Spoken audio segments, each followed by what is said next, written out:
We are back on It's Always Game Day in Cincinnati. Lindsay Patterson, Mike Santagata.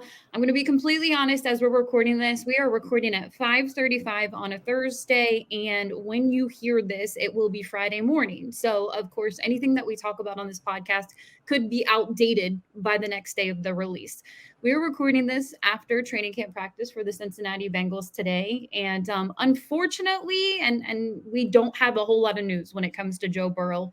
I'll give a description here. Paul Daner tweeted out Burrow was just flushing out of the pocket, and it looked like normal runners do. And then when they pull a hamstring, obviously in that moment, they had no idea what was happening. He went to the ground. A couple of the players went over.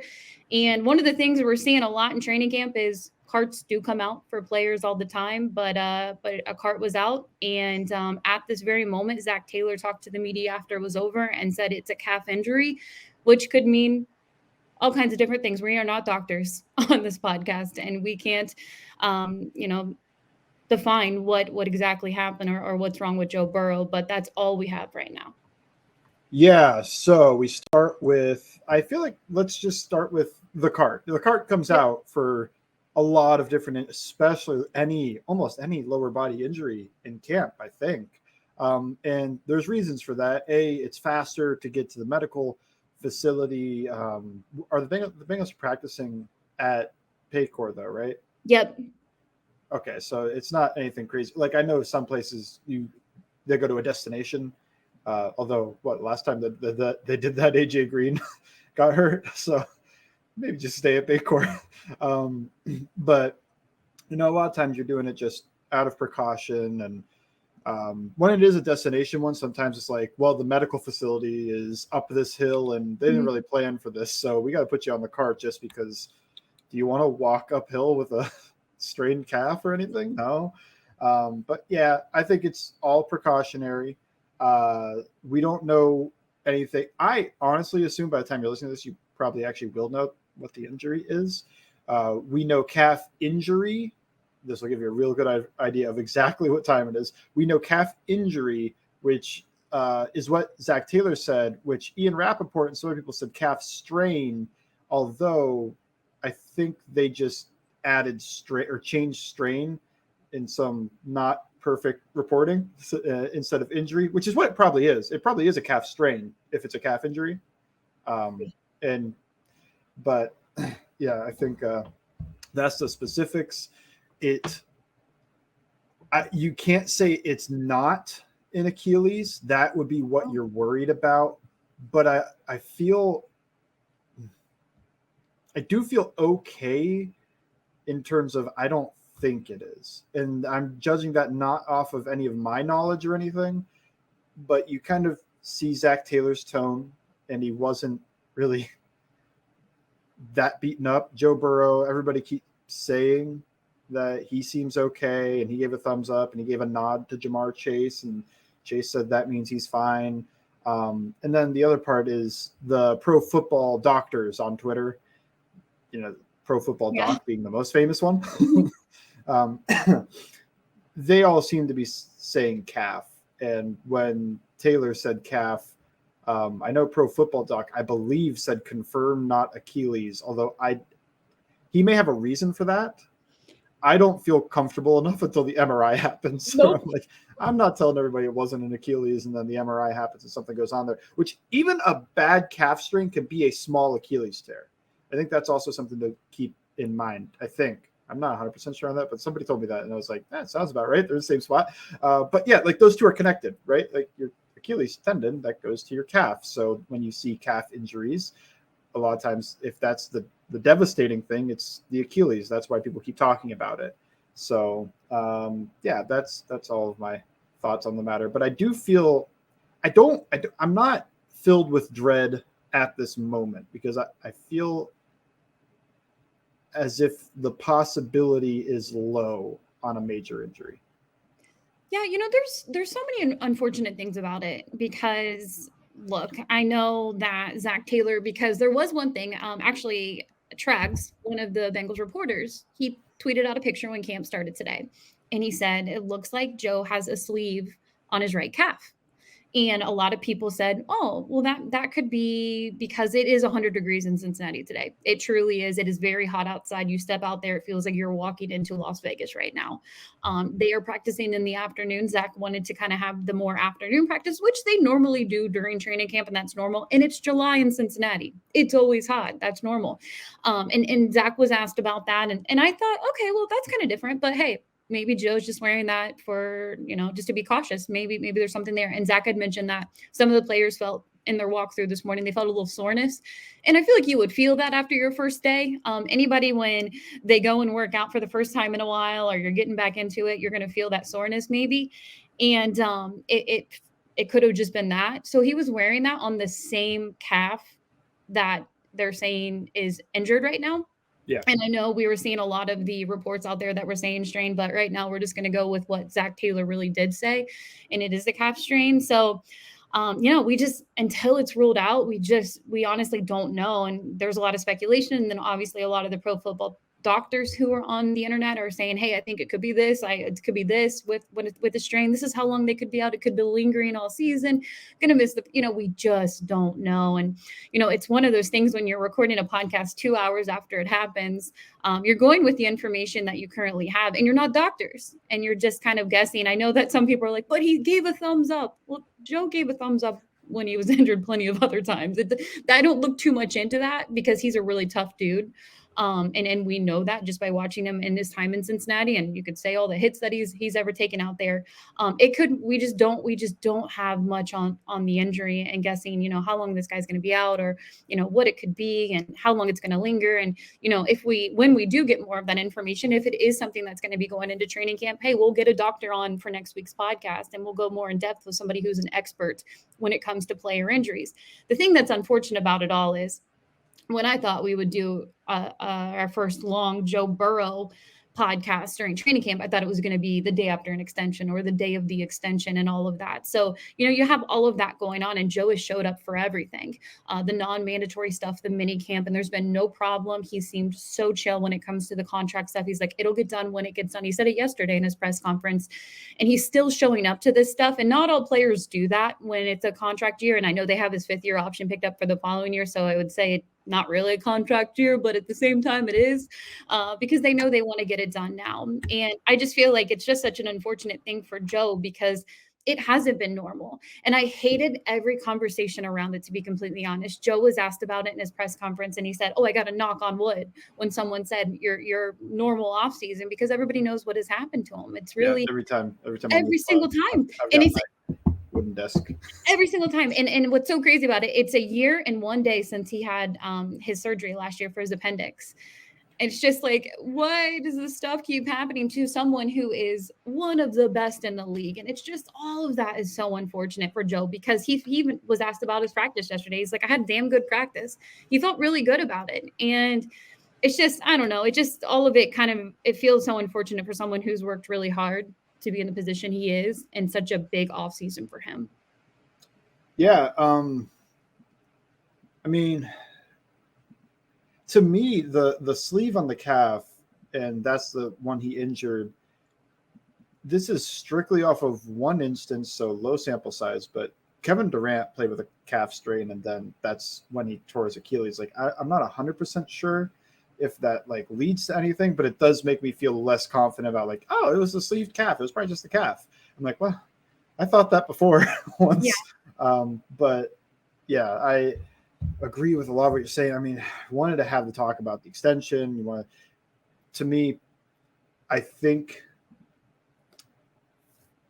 the nice thing for him, though, is even if this was the worst case scenario, is the 5th-year option is picked up. So you don't have to have the uncertainty of I have to negotiate this deal when I haven't played in a year. You just go, okay, I'm going to play next year, and you'll see how good I still am. And then I'll get that deal that I was going to get anyway. But I think, like I've said, I think we are avoiding the nuclear meltdown, hopefully. And I'm going to keep assuming we have, because I want to keep my spirits up. But assuming you have avoided the Achilles tear, it's unfortunate to not have the preseason and not have, which he might not have played in anyway. I don't know if they would have let him, but to not have your training camp again, does this mean he starts slow again? I don't know, because I think there was a lot of factors that went into that. The offensive line's health and no continuity there went into that. And the offense didn't fit the new pieces really, so that went into it. So I don't think it would be as bad, even if it's not perfect to start the year. Like, I don't think you're going to see 4 interceptions in the first half of week 1 and going like, what? And like they have an idea of what they want to do. I don't think they did then. They just kind of went, oh crap, what we thought we were going to be able to do didn't work. So I'm fairly optimistic. Assuming it is the calf and not below.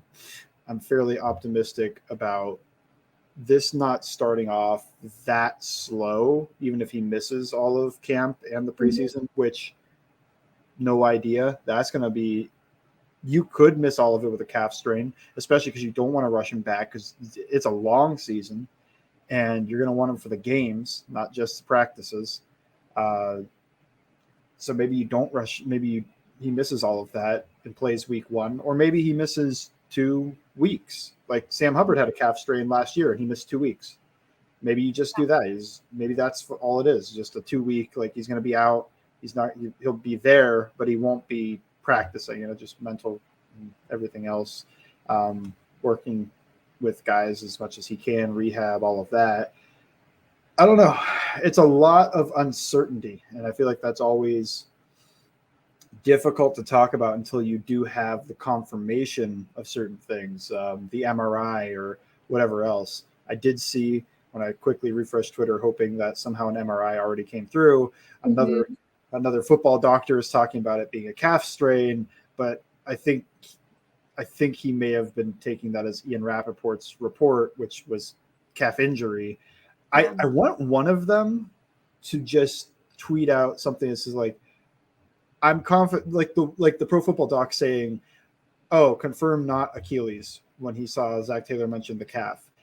Could you just explain that? Just a tiny bit, just like, like confirmed it's not an Achilles because of the calf, and they would not have, just like, why mentioning the calf means confirmed not Achilles? Because if that was the case, I'm at like a 1% on the Achilles thing. But as it stands with the calf injury comment, I'm at like, I don't know. Like I don't feel 100% confident, 99% confident that it's not. I just have that 5% of, and that could just be, pessimism of a normal offseason happening, but like that 5% of like, this could be the worst thing. This could be the worst thing. And I would love if somebody just like somebody smarter than me about the medical field would just say like, why is Taylor saying calf means not Achilles, because they are connected. They're like right next to the Achilles connects your calf to the foot. Yeah. There's so many different videos that are coming out. I mean, there's one right now as we're recording this. Mark Slaughter over at Channel 5, he tweeted one out. He goes, here's a slow video of the breakdown of the injury, and it happened when it was a step. So he made a step, and that's when it happened. And it's what does that mean? But we don't know. But we have no right? We are not even like, I'm being completely honest with you. And I know that they're Twitter doctors and they're out there watching it, but I think you have to trust the people that Joe Burrow is around right now. And then the MRI, the Bengals have an MRI machine at the stadium. So, you just, until that comes out, it's hard when they break down these videos. It truly is. I mean, I know they're doctors. I totally get it, but I just wait until somebody who is around Joe Burrow, releases that news. Well, I mean, it's a whole market. It's a whole market to speculate. Yeah, it's just absolutely. I mean, Twitter, this is what I love. I have a love-hate relationship with Twitter because I love Twitter during games, especially when your team's winning. It's so fun and exciting to see like touchdown passes and everything. But when an injury or something like that happens or something really bad, it's the worst place on earth, because the first thing is the reactions of everyone. Absolutely, like, what? Oh, this just happened. Oh no. It's just like, oh no, it's the worst place to be. I also love all my friends, but I actually don't want the message of like, Joe just went down. It's like, I know. You think I don't know? Like, I know. Yeah. Oh yeah. When you have those group chats with friends who are like sending Right, you right. every single Bengals tweet that you guys don't think I'm on Twitter. You don't think I see every single thing. They're sending me everything. And I'm I like, appreciate the concern and everything. I only get it for the real big things because I don't have a lot of actual like real life Bengals friends. I live near an hour from Pittsburgh. yeah. But my friends will text me anytime there's something like this. It's like, guys, I know. It'll be like 5 minutes after I find out, somebody texts me. It's like, yeah, you don't need to inform me. And I'd actually prefer not to talk about it for another half hour. Yeah, I'm good. Yeah. I told all of my friends actually, I said, if we get good news, I'll Venmo you guys all money to go get a beer. Because that's how I feel right now. I need some relief. But we'll get into a little more with the Joe Burrow and then obviously some non-Joe Burrow news right now, just because we don't know enough information with Joe. The Trey Hendrickson news, which was a little bit of a surprise for me, but we'll get to that next on It's Always Game Day in Cincinnati. We are back on It's Always Game Day in Cincinnati. Again, disclaimer, if you're listening to this on a Friday, we still do not have any Joe Burrow updates because we are recording at 5. We started at 5:35. It's 5:52 now. No new updates right now. Just Zach Taylor did say it is a calf injury. And obviously, the Bengals have an MRI machine at Paycor Stadium. They'll be able to get more updates. Is this kind of one of those things, Mike, where there's an update in an evening, or do they wait for camp the next day? I feel like your definitive update is next day. But I did just watch while you were watching in between segments. You were watching a video. I was watching a video. I thought mine was actually pretty good. So share it. But yeah. So he was saying because he injured the calf yesterday, and because of how high the tape went, usually when it's your lower calf, that's something to be concerned about. He thinks it's the calf, a calf strain, which is a small tear. And he said grade 1 or grade 2. He didn't think grade 3, but he said also that you can't rule out the Achilles. But he thinks it's just the calf, which I don't know how much that makes me feel better. It was kind of just like, wow, you're confirming exactly what I've been thinking. It's probably calf, but you have to have some worry about the worst possible outcome. But it was better just because he went through why he thinks it, and it wasn't just Ian Rappaport said this. What is a calf strain? It's like, well, I don't need that. But Yeah, actually showing the video and everything, I was like, okay, this makes sense. And talking through it, all made sense. But again, because he said at the end, it was just like, you can't rule out the Achilles just because it's connected to the calf. I was like, well, I mean, I wanted you to. Why couldn't you? Well, that's the thing. With Achilles, from past experience of anybody who's ever dealt with one, obviously I haven't, but you can usually have that right away. Yep. Yeah. What he was saying also, the video is probably not clear enough for it, but usually with the Achilles, you kind of see it snap and the calf muscle kind of go up, which I have seen in the football games. So I didn't, but the video is not clear enough, I don't think, to be able to really see that. But I can hope. I don't think I saw it. Yeah, we as we're saying this right now again, we don't know, but those are things that you seem to know right away for a player. And I do know all of the reporters are still at Paycor Stadium. Obviously, with camp just ending a couple hours ago, they're finishing up their stories, and a lot of them are hoping to get an update this evening. So I'd messaged all of them, and we have a group text, and I said, I have you guys all your Twitter notifications currently on. I need to know when there's an update, what's happening with Joe. But yeah, we just don't know, and I think that's one thing that I don't know enough about. And obviously, we'll break it down. But if it is a calf strain, that I was listening to the Pro Football Doctor on Twitter, and he was talking about people don't realize that is a tear. You do have that when there is a strain. Yep. And you play through it. Players play through it. I mean, goodness. As we mentioned before, Sam Hubbard had his late in the season and something that's uncomfortable. But you still get through it. And obviously Joe I've said it before and I'll say it again, he's a tough dude. But we just don't know. And until they clear that part out, I think a lot of people will be able to kind of breathe a little bit. Because it's just such an unfortunate thing. Like I said before, this is supposed to be a really special time for Joe Burrow. And he's been out there despite, some players are like, I'm not showing up. I'm not going to be out there if my contract isn't done. And Joe's been a professional all the way. And I really just hate that for him. It's obviously a bummer when it's your franchise quarterback and you're like, man, you want him out there. You want him to have a normal offseason. But that's just something that Joe doesn't get to have. It doesn't happen for him. And he's just going to be one of those people that never really gets preseason reps. And if he never plays in a preseason game again, when he's healthy and everything is good, I think that's just how he's going to have to roll. It's just really unfortunate, honestly. Yeah. I mean, so the tear thing just sounds bad, right? Because when you lift weights and everything else, you're tearing your muscle fibers, small tears, but that's why it becomes inflamed, swells, sore, stiff, and then goes away in a couple of days, like very, very minor strains. And so this would just be a more extreme example of that. I think the worst strain I ever had out of my whole career was a softball. I just got real excited that I hit the ball into like the corner of the outfield. So I went to go sprint out of the thing and I just felt my quad go boom. And I had to hobble. I swear it was like a triple, maybe inside the Parker. And instead I barely made it to first base and pulled myself out of the game. And then like 2 weeks later, it was okay. But look, that's a different muscle. That's a different thing, but that's just like strains are common. So don't freak out when you hear tear. Yeah. When people say tear for, ligaments and tendons, it's a little bit different. And usually when you mention tear, you're probably meaning at least mostly the entire thing, if not completely. Even when they say partial ACL tear, I assume that's probably at least like half. 100. When I tore my ACL, I just snapped the entire thing and the meniscus with it. So I've never had a partial tear. It's all or nothing, I guess, for my body. Yeah, it's one of those things right now. Again, we don't know enough information as we're recording this, and unfortunately, and maybe fortunately, because we're hoping for all good vibes and good news for Joe.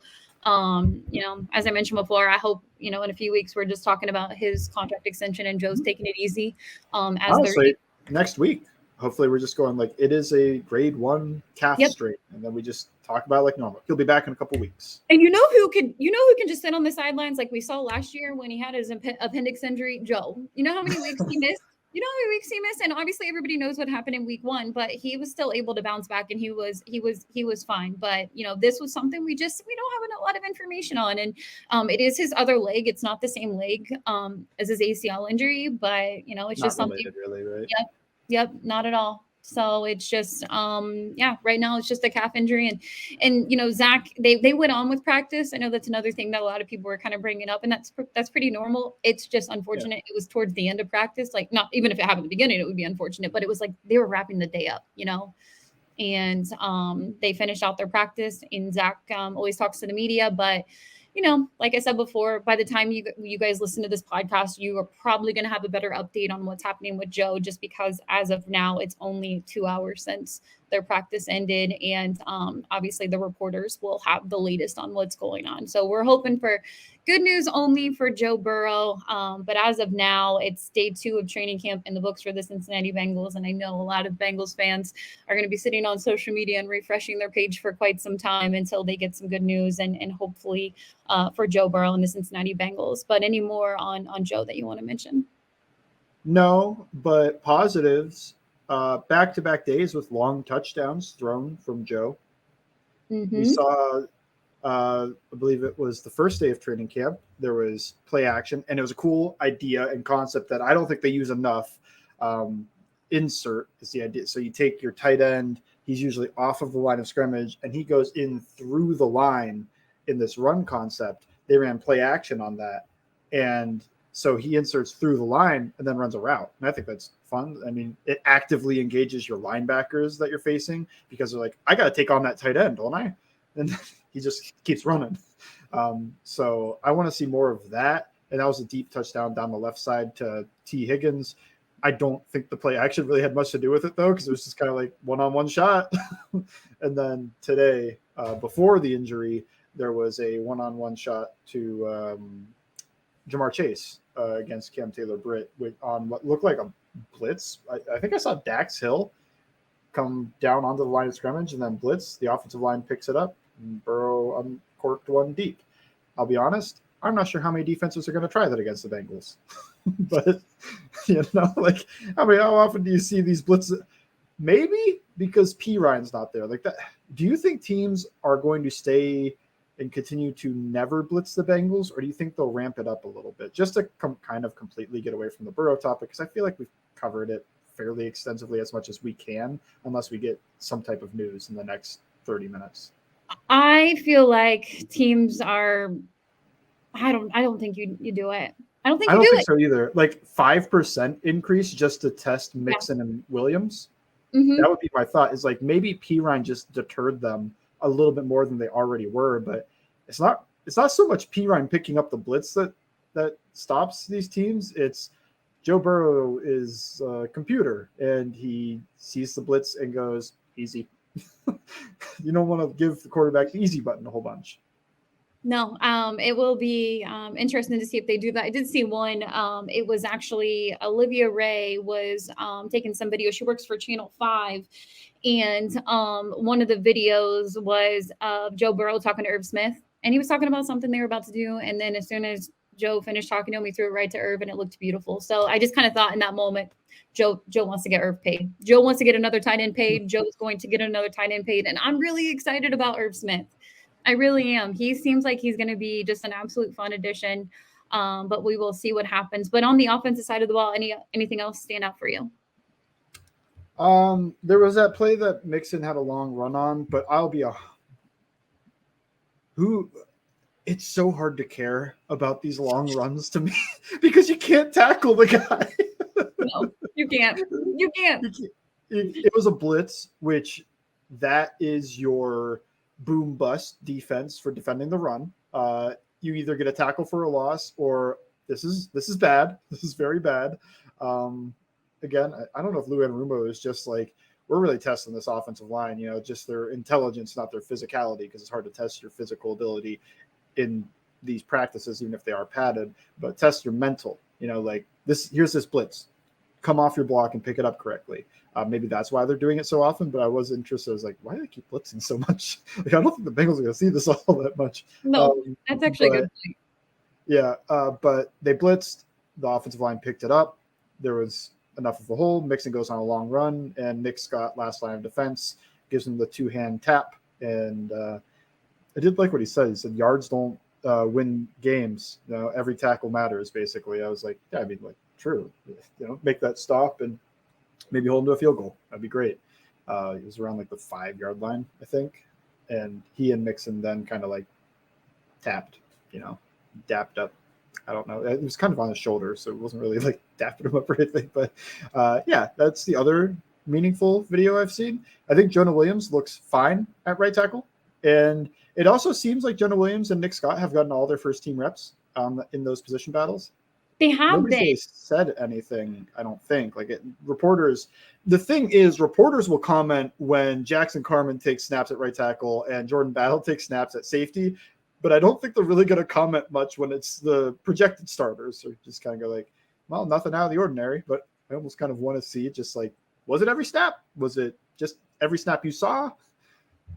Yeah, when just kind of the defensive side of the ball going into the safety position, I think we're hearing, and again, I'm not out at camp. I don't miss those days when you're sweating out at training camp, to be completely honest. I love the social media clips. They're very awesome, being able to see those. And it seems like Tyson Anderson is getting a few reps out there.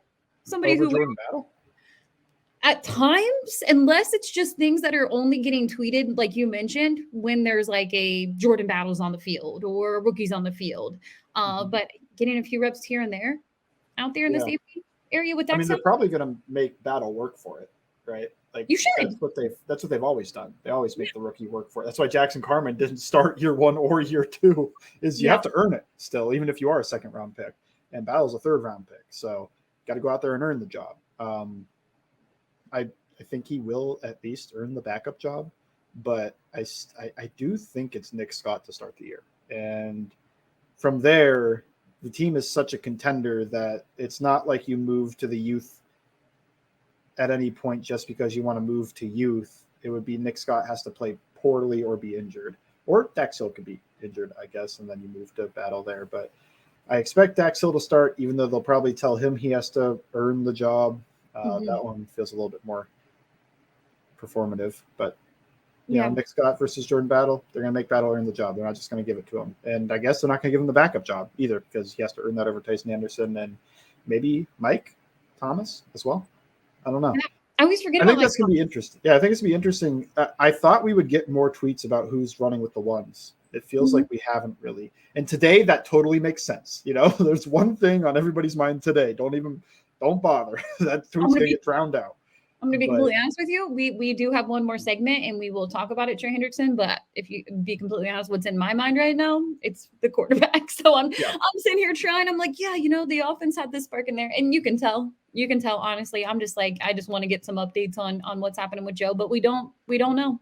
Control what you can. We are controlling what we can, and that was a little bit more that happened at training camp. But we will head over to the defensive side because we have one more segment, like we mentioned before, just not a whole lot of new updates on what happened with Joe today. So we'll go ahead and fill it with information that we do know when it comes to the Trey Hendrickson extension. Thought that was a little surprising today, but not a bad thing. We'll get to that next on It's Always Game Day in Cincinnati. We are back on It's Always Game Day in Cincinnati. We'll flip to the defensive side. Some news I really wasn't expecting for a couple reasons. Trey Hendrickson was extended one more year through the 2025 season. That'll be the same amount of years that he'll be here with Sam Hubbard. And I'll start right now with your overall reaction. My reaction is interesting. I didn't see this as a way I thought they would open up cap space for this season, which I think this is basically what that is. I think they love Trey Hendrickson and they want him in the room next year and possibly the year after, which I think now you've also just kind of said like, yes, and the year after. But I think this is mostly because they're trying to open up a little room. I think this is something that you need to read between the lines. You see the Mixon, not restructure, but pay cut. You see the Trey Hendrickson, not restructure, but extension. They just refuse to restructure, which is fine. I think restructures are great, but they do give you issues down the road more than these things do. So both those moves lowered the cap hit for those players this year. The Bengals already have a ton of cap space. So if I am reading the tea leaves correctly, pun intended, but not on purpose, it could be more than a Burrow extension. The tea leaves, maybe. I didn't get that at first, but now I do. I could tell. You could tell. I was like, yeah. I mean, I think that's extremely important. At the end of the day, it was all going to be a domino effect. And, you know, I don't know how all this at the end, Joe's going to get paid. Joe's going to be paid to be a franchise quarterback in Cincinnati. We don't know what it looks like when it comes to the extension news right now. We just don't know when and injuries, all of that stuff. But it does feel like they have the big picture in mind when it comes to the role players on offense. When it is Joe Burrow, it is T. Higgins, it is Jamar Chase. You can pay those guys. We talked about it on our podcast a couple days ago, where people don't make a big deal when a team pays. You could look at the Chargers, for example. They paid Justin Herbert. They paid their defensive guys. They paid Mike their Williams. cornerback. They're going to pay Rashawn Slater. Exactly. And you know how much offensive linemen, especially, left tackles? Tackles? All-pro rookie left tackles? Yeah, they're going to make a lot of money. You see the market right now for right tackles? Come on. Is. Oh, goodness. I saw all the takes after Titus Howard was re-signed. And I was like, look, guys, $12 million I don't think this is a great deal. We don't need to put this forward as like, this is what average tackles make. I kind of go like, well, then I don't know if I'd pay one. but here's the crazy thing. Everybody wanted to make a big deal when they moved Jonah over to right tackle. And I know he's not the starter yet, but they're like, oh, you can't have a right tackle making $12 million a deal. Looks like a discount at Big Lots right now. Because you look at as long as he gives similar, that's true, similar level play, and I think he looks good. When I see him move, it doesn't look that different, which is awesome. Like that's what you're worried about with him making that switch is mostly just okay. Can he still keep himself technically clean, and mainly his feet? You worry about the hands a little, but I think you mainly worry about the feet. Like in this pass set, I think that's the biggest worry is your feet in your pass set. I think it looks pretty good. Like I've only seen him really go out there once, like actually kick out there and set, but looks good to me. I know we're going to get a ton of it, and especially he's in a training camp battle. So unless they decide that 100% definitively in the next couple weeks, there will be preseason footage of it as well, because we're in a battle. We don't get to rest in the preseason anymore. Yeah, no, that's what the thing is. I feel like it's so easy to slam on Jonah Williams and just be like, "Oh, he's so terrible at right tackle." And you see one rep in camp, and at the end of the day, they're not. Wait, but that rep was fine. And it was fine. But man, I think people are just so. I get it. Like the whole Jonah Williams thing, he hasn't lived up to his draft position. He's been last year a liability. And at other times too. I think 2 years ago, he was the best member of the offensive line and pretty good. Mm-hmm. But last year, he took a step back. He regressed. He was a little bit of a liability. I get the anger.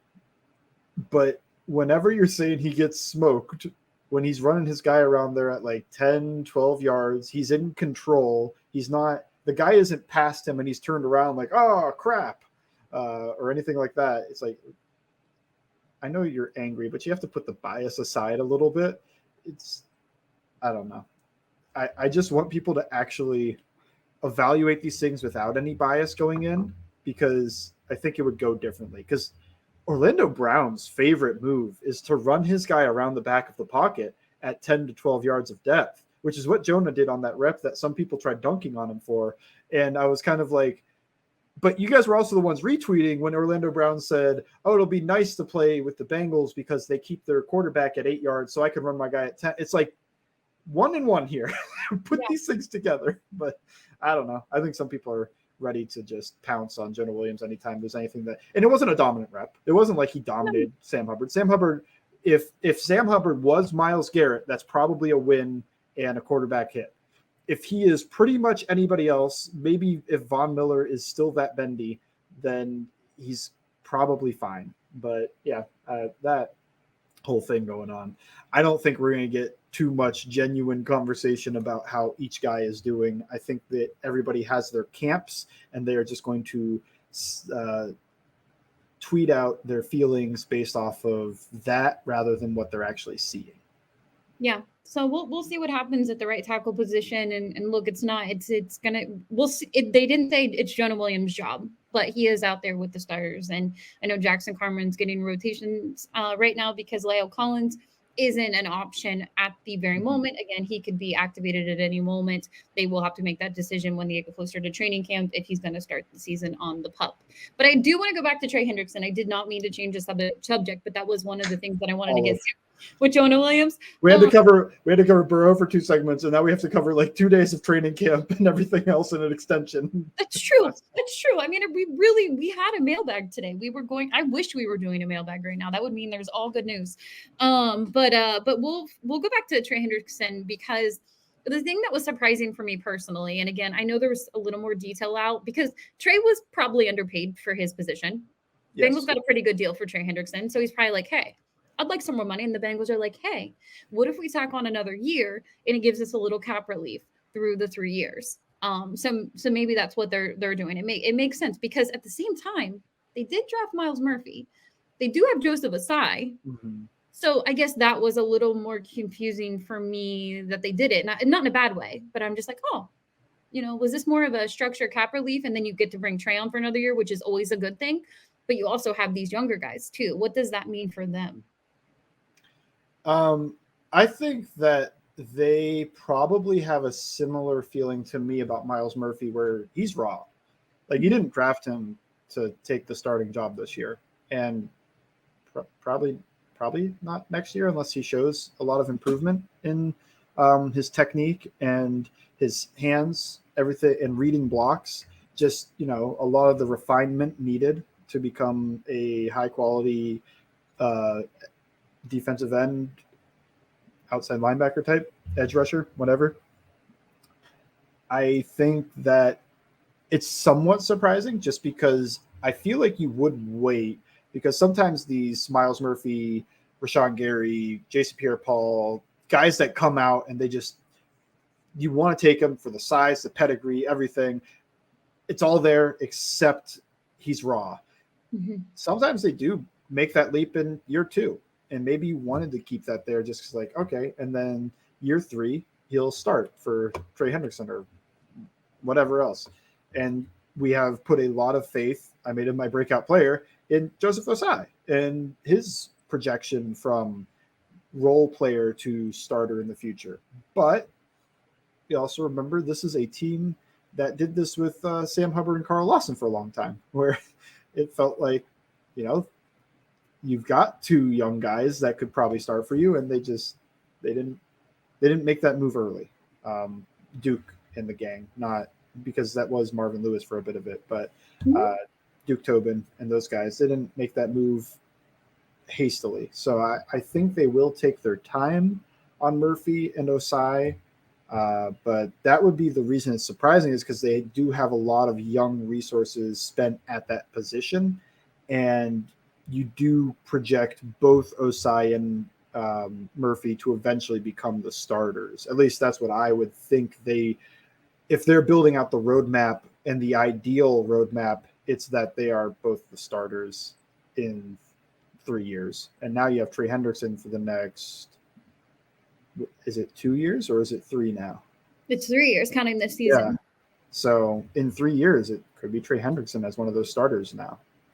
Yeah. So it'll be interesting to see what that looks like. But yeah, maybe that's just giving you more relief over the next few years. Next time we talk, maybe we'll have more training camp updates. We will have a Joe Burrow update by the time we talk next Tuesday when we're recording. But as of now, we'll just kind of end our podcast with what we do know. And we've already said before, it's almost 6:20 as we're wrapping this up on a Thursday night. We're hoping only good news for Joe Burrow, but he did leave late in practice on a cart. I know the cart scares a lot of people, but that is something that we see a lot in training camp because it's there. The Bengals do have a huge hill. If it was something they didn't want to put pressure on, he was on the back of a cart. They're going to get an MRI, and we're going to get news by the time. An MRI in the stadium, though, don't they? Mm-hmm. Yep. Yeah, they'll just take him on the cart all the way to the MRI machine. It's right there in the front. As soon as you walk into that's useful. The players' locker room, it's right in the back. People come into there to get their MRIs all the time. Actually, they do. Mm-hmm. Yep. Oh, all right. Yeah, there's an MRI. So this goes to the Joe Burrow Foundation, the Joe Burrow Needs Paid Foundation. They pay him for the MRI usage. It is another thing to not to get too in depth into this stuff, but if I'm Joe Burrow, I mean, obviously take it as easy as possible. If this is the very most minor thing in the entire world, I'm let's wrap this contract extension up. Let's just go ahead and wrap that up. I know the baseline set. He's gonna be paid more than Justin Herbert. Just go ahead and get that wrapped up. But yeah, we're hoping all good news. But as I mentioned before, by the time you listen to this podcast, I would be extremely surprised if we did not have a Joe Burrow update.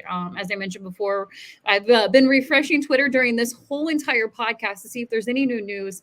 And a lot of the reporters are still sticking around Paycor Stadium. They're hoping to get some updates before they leave. If not, we know the guys like Ian Rappaport, Adam Schefter, maybe somebody in the Bengals front office will share some news with them, and there will be some updates. But yeah, that's all we really have to discuss on this podcast. And we will be back. Do you have any more to share? No, not really. Yeah, I wanted to wrap this up. Yeah, it's just cool Trey Hendrickson to get his money and to get because when he did get that extension, there was no guaranteed money in that last year. That's why some people thought he could be a cut candidate, which I never saw. I don't think you cut the guy.